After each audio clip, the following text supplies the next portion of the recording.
So I'd already been thinking about making a video about storing ammo in Mylar bags, and as coincidence would have it, a company called Shxwell reached out to me recently and asked if they could send me some of their Mylar bags and oxygen absorbers to use in an upcoming video about, well, whatever I want, really.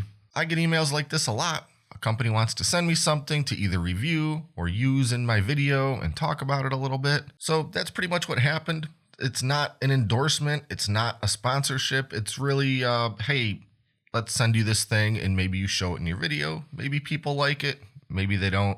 If they do, maybe they'll go and look at it for themselves. So that's what we're doing here in this video. But first, I probably should answer the question of why store ammo in Mylar bags? Why not just use a normal ammo can? Well, the answer is mostly because these modern, cheap plastic ammo cans are fine, they're convenient, but they really aren't especially waterproof or airtight, not anywhere nearly like those old metal ammo cans from way back in the day, which you can still get, but they cost a whole lot more. And a lot of the cheap plastic ammo cans don't even come with a gasket of any sort in the lid.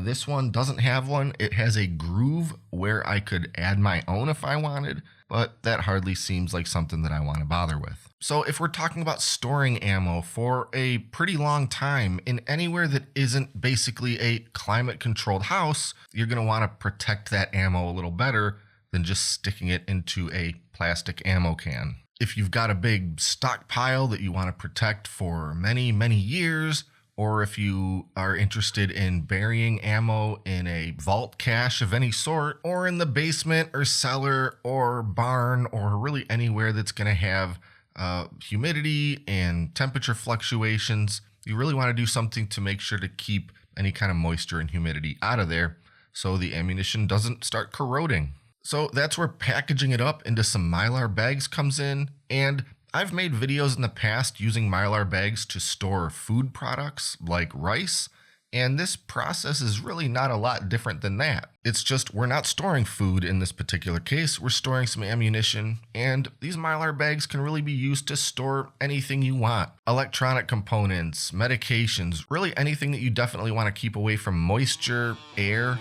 or light.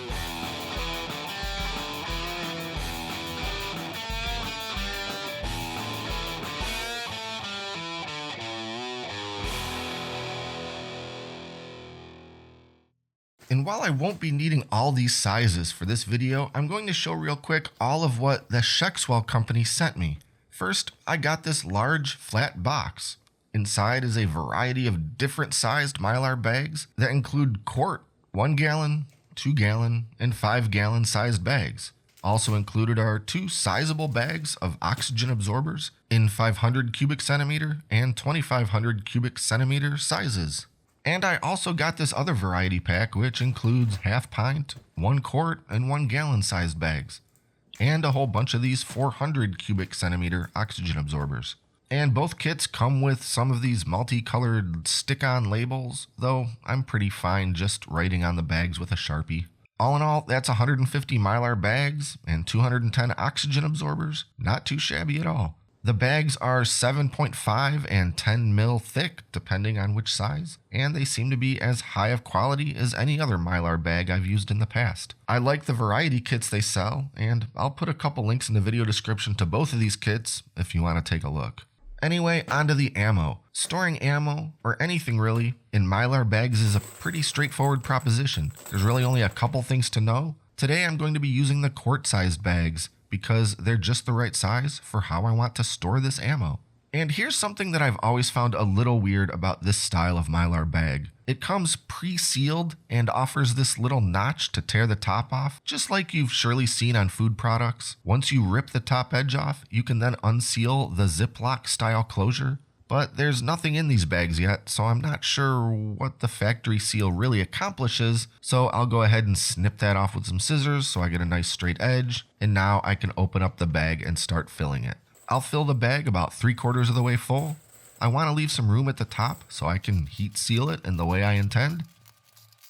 But first, I'll throw one of those oxygen absorbers in there. Now, it could be argued that oxygen absorbers aren't exactly necessary for something like this, since it's not a food product that will oxidize and spoil. But adding an oxygen absorber to this ammo will help prevent oxidization of the metal from any initial humidity or moisture that may be in the bit of air still trapped in there when I first seal it up. So these oxy absorbers are cheap, and it's worth doing in my opinion. Now, since these bags have the Ziploc style closure, I could just press this bag closed and call it a day. It's a nice, solid closure, but if I'm talking about putting these away for years or decades, that's just not quite enough of a seal for my liking. And as with basically all Mylar bags, they can be heat sealed, and that's what I'm going to do. So I'll actually go ahead and first snip that whole Ziploc closure right out of there, so I have a nice flat surface that isn't obstructed. And now I'm breaking out the iron, and that's what I'll be using to close this. I'll press out whatever air I can while lying the bag flat on its side, and then on about a medium-high setting on the iron, I'll just hold it snug against the top area of the bag, basically across the whole area that isn't filled with ammo. This will reduce the amount of air inside the bag and the amount of oxygen that the oxygen absorber has to absorb. After I've held the iron in one spot for, about 10 seconds, I'll move it back and forth a few times just to work out any obstructive wrinkles that might have formed in the Mylar. There'll always be some superficial wrinkles when doing it this way, but that bag is now fully sealed over a pretty large surface area. Now, nothing short of a deliberate action with a sharp instrument is going to cause this bag to open up. Now, I'll just use a marker to label what's inside the bag, and it's ready to store. I like to take my filled Mylar bags and just load them up into one of those cheap ammo cans. This makes it easier to move around and stack, and the harder plastic can will protect the bags from any accidental piercing or any curious rodents that could come upon it between now and years from now. And because I'm curious about roughly how many bullets one of these quart bags is actually holding, I tore one of the bags back open so I could count them. I'm sure I could have done this in a much less tedious way, but at least it will provide some footage to show while I'm saying this part. In this particular bag, there were exactly 135 rounds, so I could probably assume that the other quart-sized bags were somewhere around that number as well. If I was more concerned with knowing the exact count of each bag, well, I guess I'd count them all out before bagging them up. But I'm not, so I won't.